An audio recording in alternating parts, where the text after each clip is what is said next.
So before we get into our third lecture, we will whip through the answers to both the questions and the exercises from EOC. Again, we're standing for end of chapter.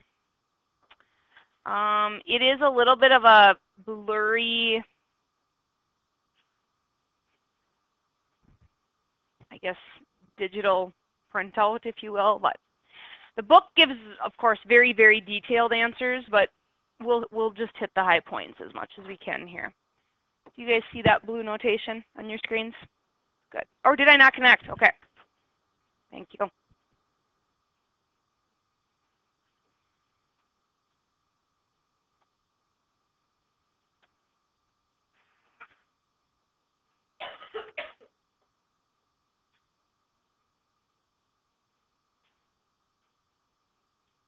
All right. If I remember, it's asking a little bit about, it's ingrained in our society. Is it vital to the economic system? It absolutely is. Basically, every organization or person in our society uses accounting. Businesses, investors, creditors, government agencies, and nonprofit organizations use accounting to operate effectively. Personally and professionally, people are impacted by accounting. Okay. Number 2, identify and describe the steps. IRC. We identify if it's an economic event or not. We then turn around and record it, whether it's journalizing or putting it into a ledger. We'll get into more of that in the coming chapters. And then communicate it both to internal and external users. Do you need to have what they do? No, just the basics. IRC and basically what they mean. And then remember, anything dealing with that almighty dollar constitutes an economic event. Okay. Interviewing for a position isn't an economic event. Hiring and eventually paying that person would be an economic event. Number 3, A, who are internal users, and then who are, doesn't it ask, okay, how does the accounting provide relevant data to those users? Okay, and then number 4 talks about external. Okay, perfect. So internal users are basically people within the organization. And it spans a variety of departments, whether it's marketing, whether it's HR, whether it's the finance department. Internal users are people on the inside. And what it does is it helps them make business decisions. You know, can we afford the multi-million-dollar marketing campaign? Can we afford to hire someone or give them a raise? It just helps with decision making. Again, they really go into a lot of detail here. Number 4 is asking about who are the external people or people on the outside of the organization. They talked about investors. They talked about creditors or who we owe money to. You might even add the one that I did from the lecture yesterday. I'd even add customers in there. Internal is inside the business. External is outside of the business. The name of the accounting is managerial accounting and financial accounting. I don't know if they asked that, but since we talked about it in the lecture, I thought I'd add it. Number 5, bookkeeping and accounting are the same thing. Do you agree? The answer that why that's false is bookkeeping is only talking about the R part of the IRC. Okay, bookkeeping is the actual like pen and paper or plugging into the accounting system. So it's not holistically accounting, it's just the recording part of accounting. Number 6, Trenton Travel Agency purchased land for $90,000. The land's value has increased to $93,000. What amount should be reported on the balance sheet and explain? We are looking at the historical cost principle here, and what did we pay for it? When we're going to turn around and sell it later, that's more pertinent to, and I just want to make sure I say the right, then it's we're looking more of at the fair value. Historical cost looks at what we bought it for. Fair value principle looks at what we sell it for and what it's valued at then. Number 7, what is the monetary unit assumption? So we've got principles or fundamental truths. Assumption are things that we can assume. The monetary unit assumption requires that only transactions that can be expressed in terms of money be included in the records. Just because the dentist is an amazing dentist doesn't make them that cost of that filling any different. Okay? We're only looking at what has to do with money. I would assume the next one's talking about the economic entity. The business owner's personal records are different than their business records. Junk by Jenny has to decide, does Junk by Jenny own that paint or is it Johnny Mars's paint? And you have to keep things separate. Okay. Number 9, what are the 3 basic forms of business organization for profit-based businesses? So proprietorships, partnerships. Don't be fooled by that name. It can be 2 or more people, or of course corporations. Corporations do not have one owner. They're all owned by their shareholders. Of the 3, we won't go into much with corporate accounting. Okay. And finally, number 10, Rachel Hipp is the owner of a successful printing shop. Recently, her business has been increasing, and Rachel's been thinking about changing the organization of her business from a proprietorship to a corporation. Discuss some advantages Rachel would enjoy if she were to incorporate her business. I guess it's on the next page. There we go.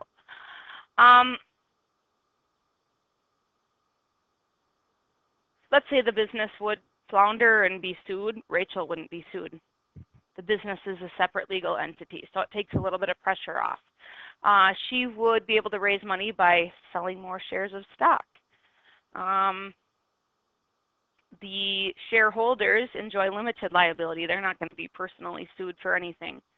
And there again, I'm surprised they talk much about that because we don't cover corporations much in this class. So, can you tell the book gives a lot of answers? I hope you have the gist of it. Let's take a peek at, I can't remember if it's here. Oh, that's something else. All right.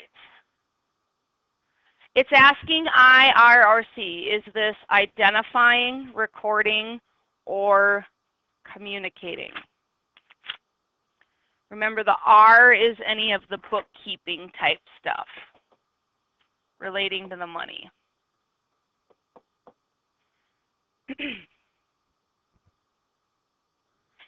Analyzing and interpreting. Some of you might have put that as I, as you try to identify what is what. I would argue that that would be a good I as well, but analyzing and interpreting information, that's like when the big wigs get a hold of all of that duck paddling that the accountants have done. They take a look and say, oh, I guess we can hire a new so-and-so, or ooh, we better reduce that staff member, or oh, let's go ahead with that multi-million-dollar marketing campaign. Classifying economic events is recording. It basically puts them into the books. Oh, we paid our employees. Oh, we paid the light bill. Oh, we owe someone money. Those economic events get recorded. Explaining uses, meanings, and limitations of data. Again, you start to get anything that goes in front of the big wigs. They're looking at the financial stuff that helps with company decisions. That's why it's a C. Keeping a systematic chronological diary of events. You'll find out soon that that's a journal. Not that you need to necessarily know that now. And I'm not talking a Dear Diary locked journal. I'm talking a business journal. And that's, of course, recording. Measuring events in dollars and cents is also recording. Preparing reports is communicating, and the internal people might want that, or the external users might want that.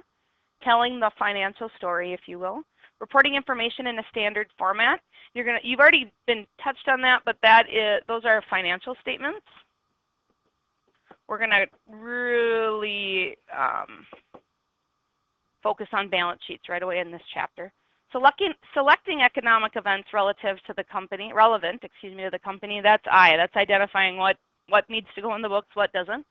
And finally, summarizing economic events is R, simply because we're, you might say, all right, it's 2017. What have we spent on our advertising budget this whole year? That's why it's R recording. What questions can I answer on those? Some of them you maybe had multiple answers down. What are you wondering? Yes. No, I would definitely say I or C on that as you analyze where it goes. Good. The last one, it's deciding who's internal and who's external. I would assume your internal users were pretty easy. I want to answer why some of these external users are the way they are. Finally, customers make the list. Yay, I've been talking about those for a couple days now. The IRS, like Uncle Sam, the people who tax our money, they're definitely an external user, and they probably want to see your stuff to make sure you're ethically abiding by all the rules. Labor unions, maybe your employees belong to a labor union that has certain rules and they're external. The SEC, the Securities and Exchange Commission, they're external. Suppliers, I bet some of you put that in internal. Historically, students will do that. Suppliers are vendors we buy from. Like here at school, you see a truck backed up once in a while delivering food for our cafeteria. They're a supplier or a vendor. They are an outside person. Okay. What questions can I answer on those? Those are for your records. I'm not grading any of that, but it's very wise to do it because it will only help you out when you get into your test more. You'll see this format a lot on the tests, little 10-pointers that say, okay, here are the 3 accounting activities. Now I, place them in. So not really matching, but this look will be on the test often. I don't want you fretting about the test because you're going to see a practice test. You're going to know exactly the test format. I think it was Carter that asked maybe yesterday if it's all computerized, and no, it's all pen paper. So let's move on to our next section.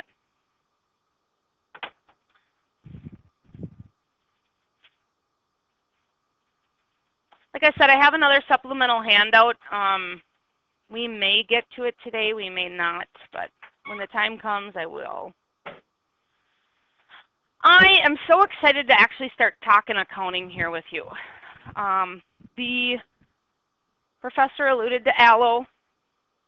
We're going to talk about ALLO basically every day from here on out. It is the basic accounting equation where your assets equal your liabilities plus owner's equity. Find it in your notes, but also find the supplemental handout that looks like this page.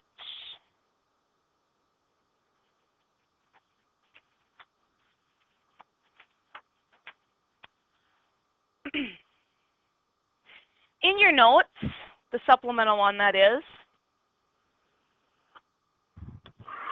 I want you to make a giant T. You'll learn more about T accounts and left and right and debit and credit in Chapter 2. I don't even want to get into that yet, but I want you to draw a giant T where the equal sign is. The T and the equal sign go hand in hand. You can definitely tell there's a left and a right side to the T. Soon enough, you'll find out that debit equals left, credit equals right, but again, that's for another chapter. I first want to just talk generally about the accounting equation. Assets equal liabilities plus owner's equity. So A equals L plus OE. I know a few of you are like, oh my gosh, I was getting so much to write: asset, liability, owner's equity. And it's completely fine if you, when you're talking about assets, to abbreviate it to an A, liabilities an L, and an owner's equity OE. Let's talk about some things that businesses own. What do they own? because that's what assets are. Assets are what businesses own. Let's hear some.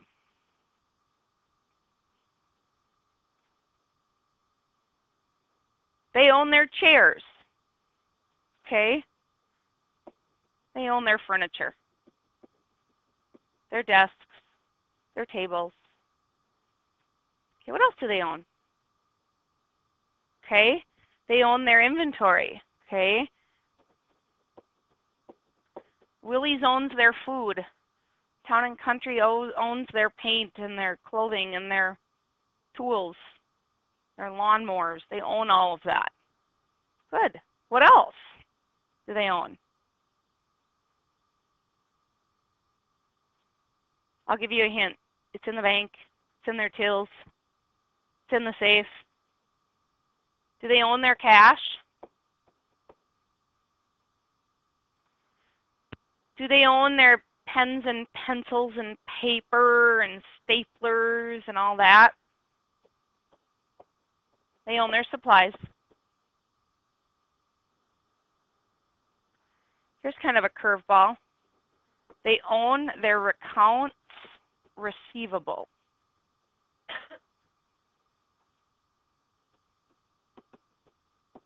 Well, what in the world is that?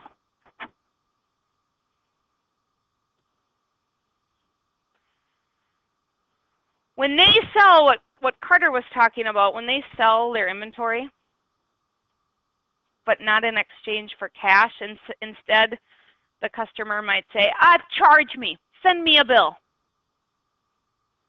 They own the right to eventually getting that IOU paid. So that account will eventually be received. Okay? It's a non-tangible asset. Like I can go touch the chair that Jenna mentioned. Okay? Here's the chair that I own. Woo! Okay? Here's the paper that I own. Here's my pile of cash. They can't touch that right to getting paid. There's another one that's intangible. We don't get into this one for a while, but prepaid insurance. They own the insurance that they've prepaid 6 months, 12 months out to ensure things like if there's a fire, to ensure that if someone walks off with their inventory. Those are all things businesses own. Do you think some of businesses own their building, their land, their property? Absolutely. Here's a question. Do you think they're all paid for? That's what liabilities are. Liabilities are anything we owe to other people.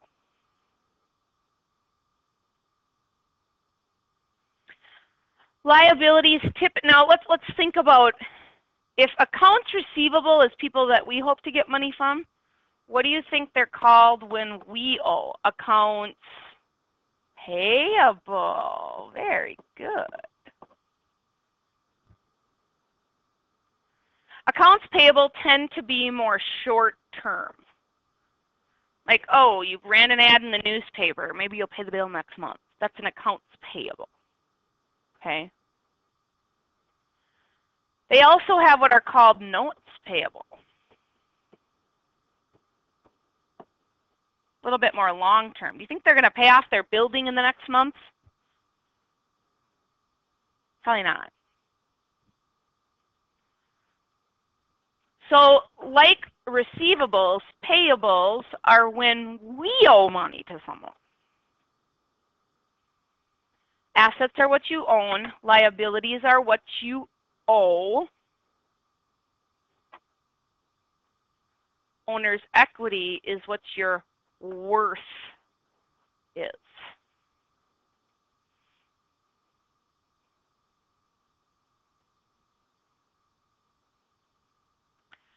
Things like the owner's capital is an account that shows up under what they're worth. There's things that make owner's equity go up.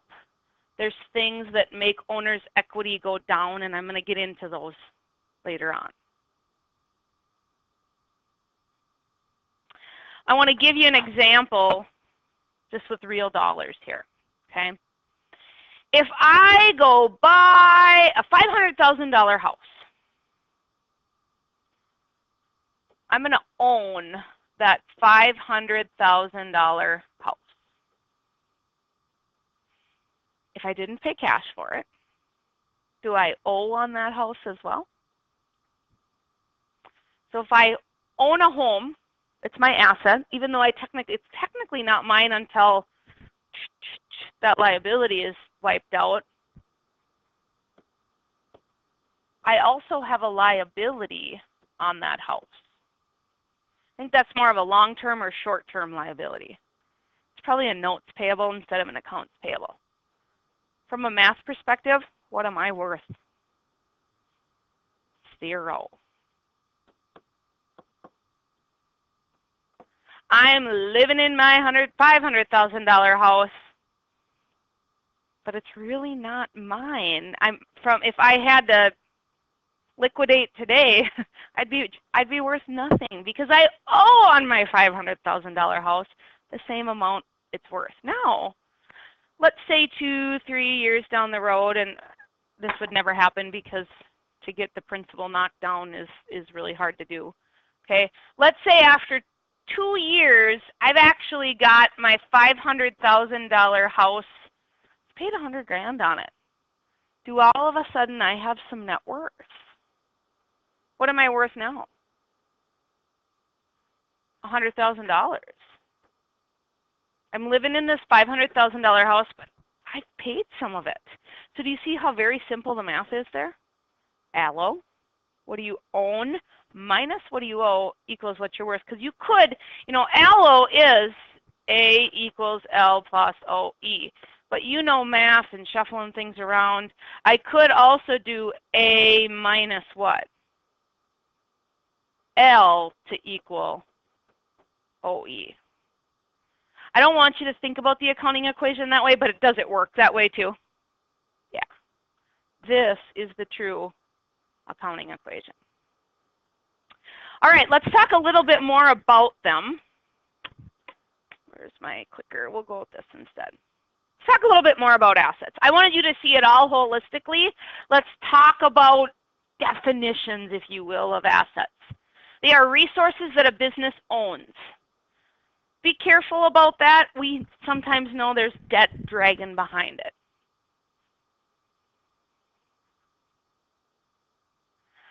So we own these. We own these things.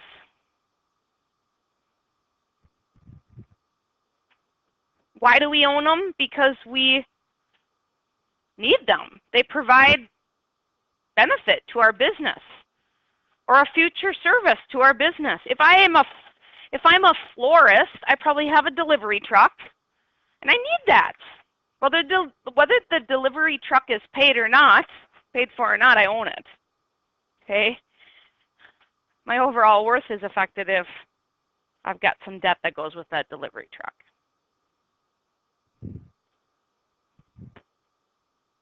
Liabilities then are any claims against those assets. So if I've got my cute little flower delivery truck that I'm ripping around town with, delivering flowers, that truck is mine. But if I'm dragging a ball and chain behind it full of debt, a liability could be described as a claim against that asset, or in other words, debt.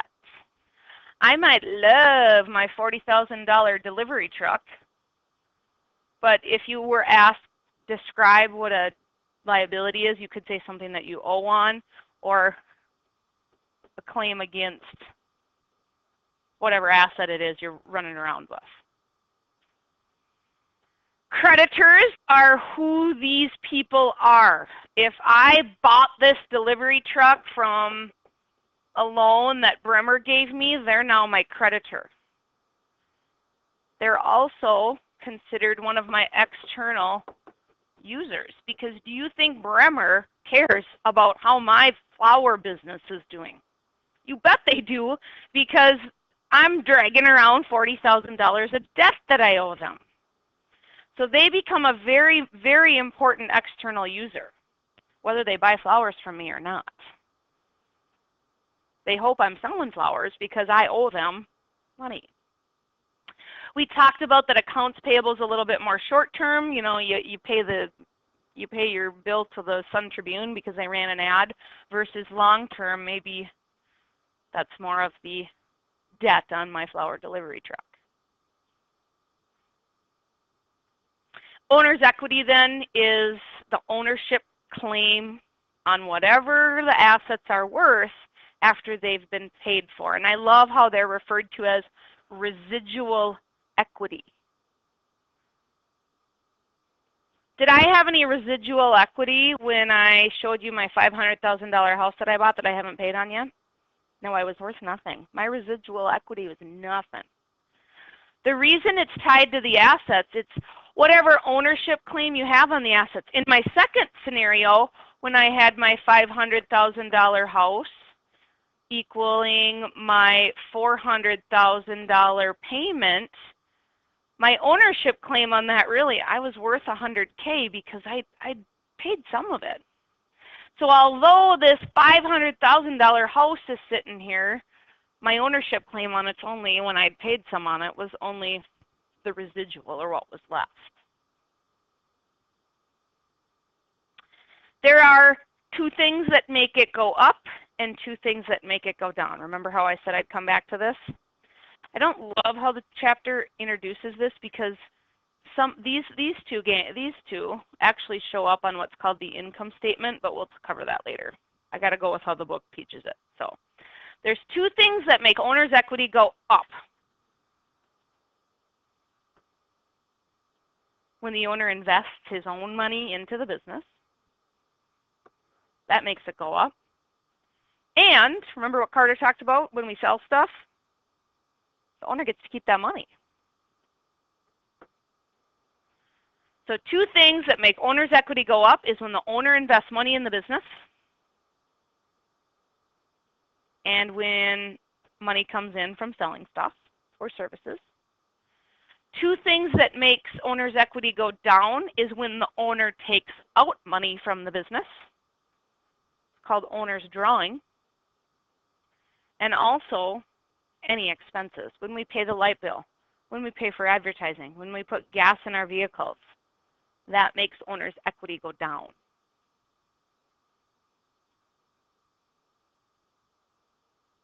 Let's review it all again.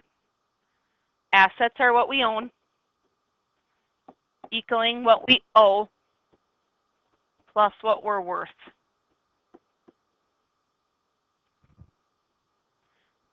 Two things make it go up, two things make it go down. If the owner invests,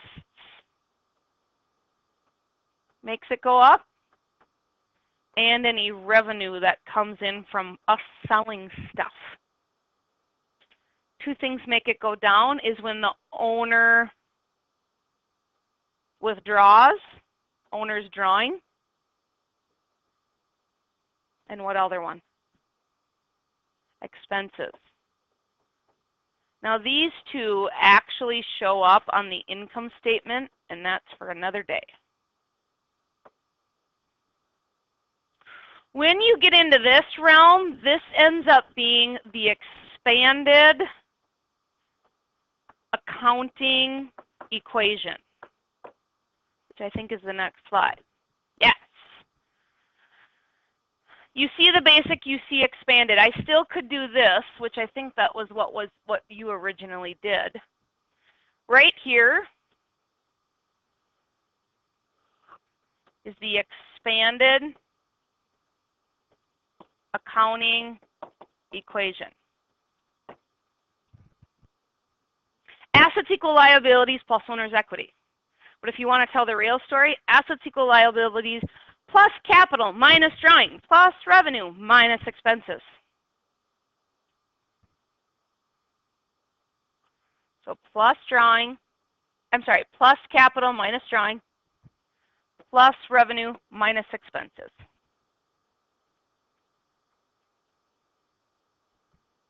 I've already talked a little bit about the increases, but let's see them again. Investments made by the owner. So in other words, Jenny Mars is taking money out of her pocket and putting it into Junk by Jenny.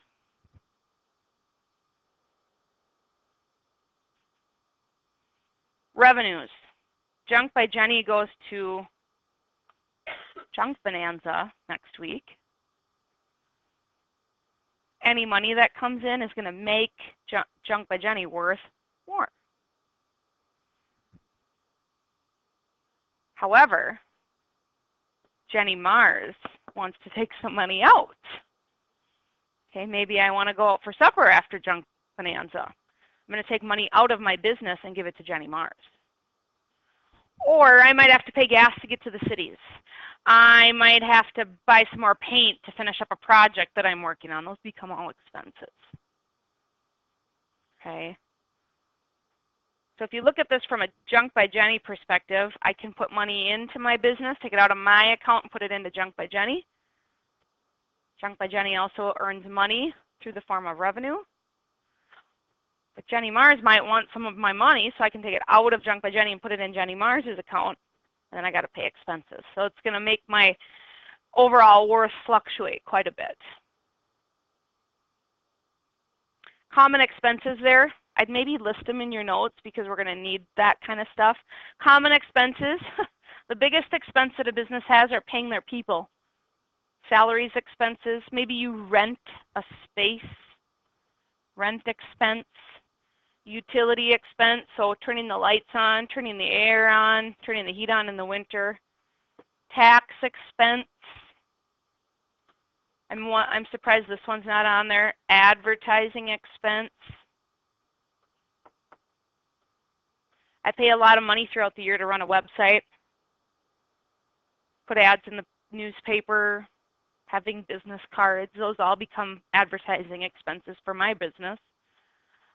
There's even one called miscellaneous expense, just of things that don't necessarily fit other places.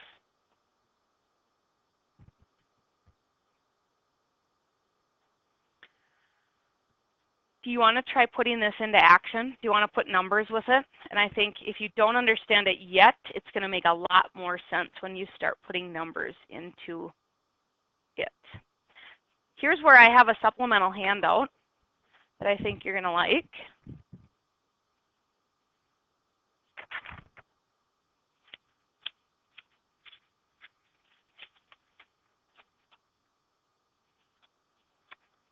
You can send that back to the folks in the back row. This exact thing will be on the test. Like you're going to have almost an exact format of this, just different numbers, different names. We can talk the talk, but now it's time to walk the walk. We can talk about that we own things like a house minus what we owe on the house, or in other words, the liability to equal what's called residual equity or owner's equity. But let's see how the numbers play out. You have on that supplemental handout that I just gave you a list of transactions. We have to identify if those transactions merit our recording. Okay? We have all these business transactions that come at us as an accountant, and we have to decide, is this an economic event that needs our or recording? The economic event might be internal, it might be external. Not all activities are economic events. Not everything has dollars attached to it, and we don't record that.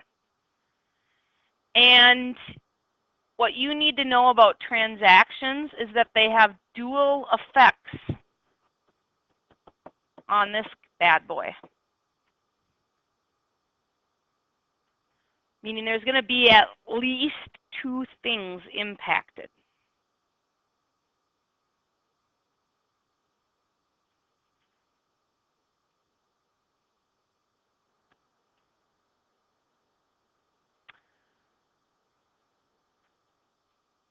If we buy a computer, does that have economic effect on Allo? Yes. What are we gaining that we own if we buy a computer? What goes up? We have a computer. Yeah, assets go up. We have something now that we own. Did something else go down though? Another asset went down. How'd we pay for the thing? Likely cash.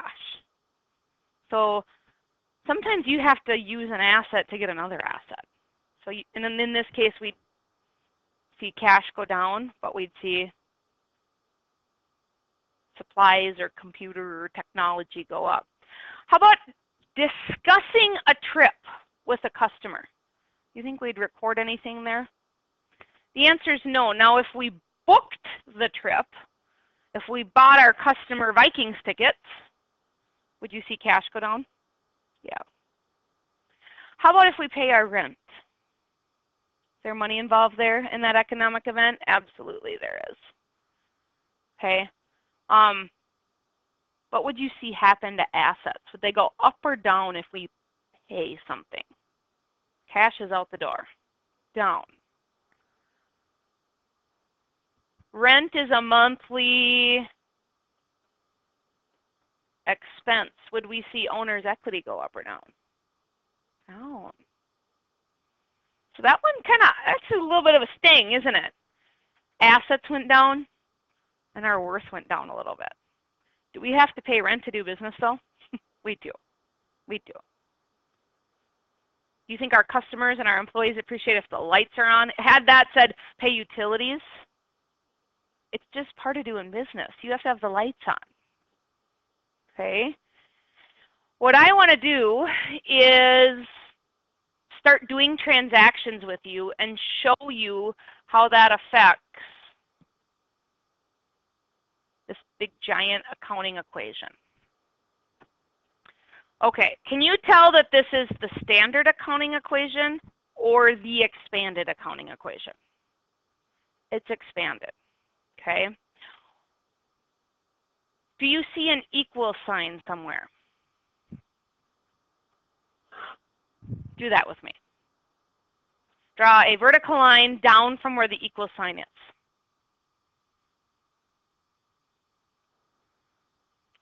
Assets are what we own. Liabilities are what we owe. Owner's equity is our worth. Anytime the owner is putting money into the business, you're going to see it go up. Anytime the owner takes money out of the business, you're going to see the worth go down. Anytime we earn money from selling stuff or services, that's what's called revenue, it's going to go up. And anytime we have to pay an expense, our worth goes down. But we know that that's just part of doing business, and it's all going to shake out in the end. Let me grab the same sheet so I'm looking at it here. Ray Neal, it's just a random guy. He's going to open up a computer programming service that he names SoftBite. On September 1st, Ray Neal invests $15,000 cash in the business. Here's what I meant when I said dual effect. You need to hunt a little bit. You need to find two or more of these things along this accounting equation that are impacted in here. What's one really easy one? Do we have an asset going up? Okay, so I want you to circle the word cash. Dual effect. Something else is going to be impacted on this accounting equation, and what is it? Which of aloe?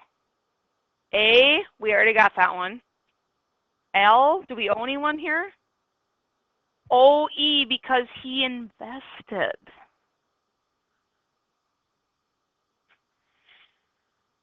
Next, let's place where those numbers go. What's our dollar amount here? 15 grand. I see cash go up by $15,000. Put plus 15 there by that number 1. Dual effect tells me that something else had to happen. Owner's equity goes up because the owner invested. His capital account went up. Stop and tell me if our accounting equation is still in sync. Does it still equal? Does 15,000 equal 0 plus 15? Why did I throw the 0 in there? Because of the L. Every time you do a transaction, you can stop and say, is it still adding up? Is it still in sync? Here's where accounting is very black and white. Had you screwed it up and put it under drawings, it would have been minus 15. And does 15 equal 0 minus 15? So this is a beautiful thing. It's like this giant puzzle that we're going to start to put together. Is that pretty easy? Okay, you are going to still have all your own ups and downs. I have to go on to my next page, which it gets cleared out then. Okay, does that make sense? So do you see how mine is flipping between screens? Yeah. Second transaction. We're purchasing, same business. This Ray Neal is basically setting up this business. Okay, he's going to buy some equipment for cash. Softbite purchases computer equipment for $7,000 cash. Remember, dual effect. Two things are happening here. What's one thing that we're gaining? What we gain during this purchase? Yes, we know it's computer equipment, but what's it kind of masked as? Equipment. How did Ray Neal pay for those computers? Cash. I see it in a couple places. You see for cash. I never like how they say that. I wish it would have said using cash. Just get used to that. And what's our dollar amount here? Okay, so we know assets are going up, but what else is happening with the assets? They're also going down. We're gaining equipment, but we used cash to do it.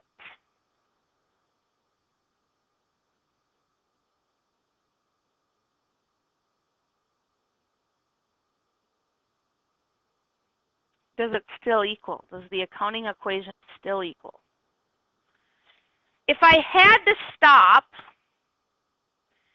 how much cash do I actually have?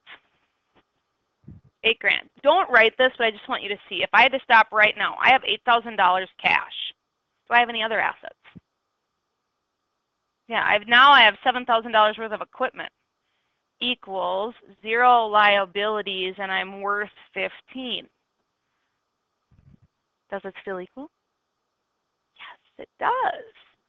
8,000 plus 7,000 equals 0 plus 15,000. Black and white, folks, right or wrong. Okay, next one. Apparently I have all my old notes, so I'm really sorry about that. Okay. Soft bite. So now we know Ray Neal's the guy, but with the economic entity assumption, we assume Ray Neal does whatever he wants on Ray Neal's time versus Softbite's time. Do we know that those are separate accounts? Yes. Softbite purchases $1,600 from Acme Supply Company. He's getting computer paper and other supplies that he expects to last several months. What did he buy here? What did he get? Supplies. Do we own supplies? Does he own that paper? Does he own? Okay. How did he pay for it though? On account.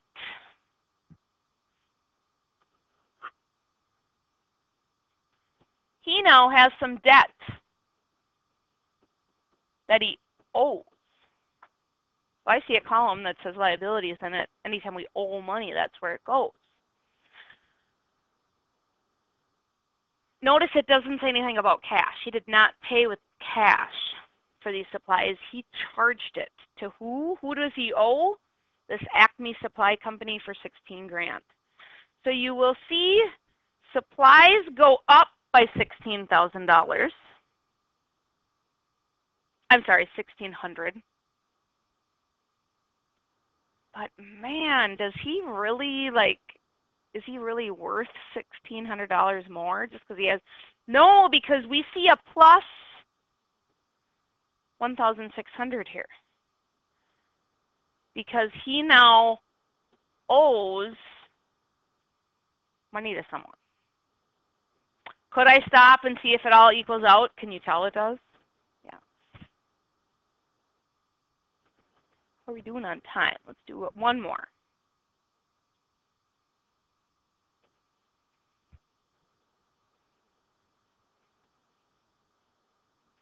SoftBite receives $1,200 cash from customers for programming services it's provided.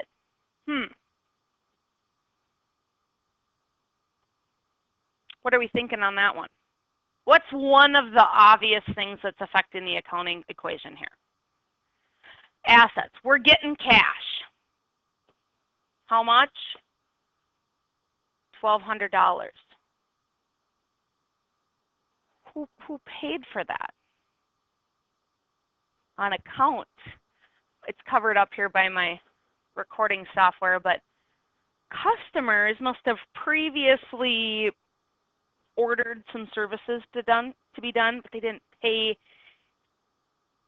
cash. Well, excuse me, they paid cash, and it shows up as revenue. So knock, knock, knock. Here I am, a customer coming to SoftBite, and I want to buy some programming services from you. It shows up as revenue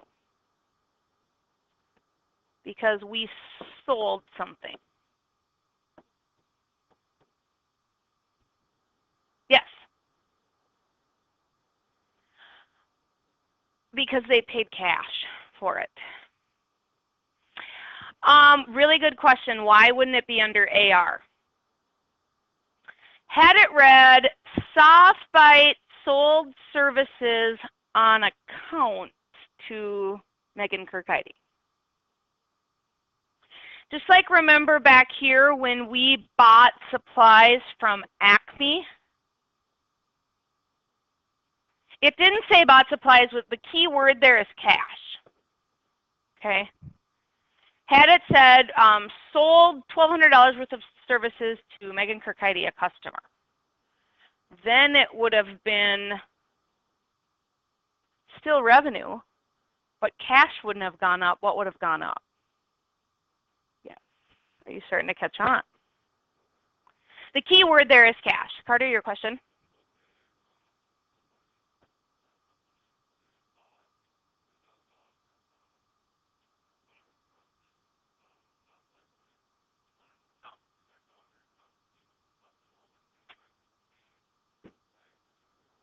Accounts receivable would go down, and then what would we get in exchange for that? Cash. Yeah. Very good. Do you like this approach that I take with this handout, and then I'm writing and making notes and you're doing it right? So do you see why I want you to take notes on your vocabulary? I want you to know what assets are. I want you to know what liabilities are going in. This kind of stuff we'll tackle together. We are going to pick up right where we left off. So tomorrow we're going to receive a bill that we're going to pay later, and we'll keep going. Okay?